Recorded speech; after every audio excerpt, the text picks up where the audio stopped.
د اریانا هوایي شرکت هند چین کویټ ته الوتنې پیل کړې.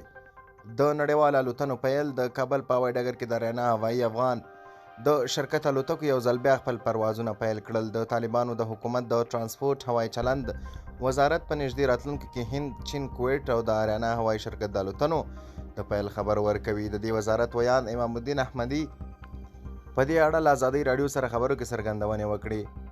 هغه ویل چین ته به روانې جون میاشتې په شلمه لومړۍ الوتنه وشي. له مهالوېش سره سم عادي الوتنې به پیلېږي، اونیزې الوتنې به کېږي. همداراز له کویټ او هند سره هم خبرې روانې دي چې خبرې مثبتې دي. انشاءالله ژر تر ژره به هند او کویټ ته هم الوتنې پیل شي. د طالبانو د حکومت د ترانسپورټ او هوایي چلند وزارت د پنجشنبې په ورځ ازادۍ راډیو ته وویل چې د افغانستان له هوایي ډګرونو څخه اوسمهال متحده عربي امارات، سعودي عربستان، پاکستان، ازبکستان، ایران، ترکیې او روسیې ته الوتنې کېږي.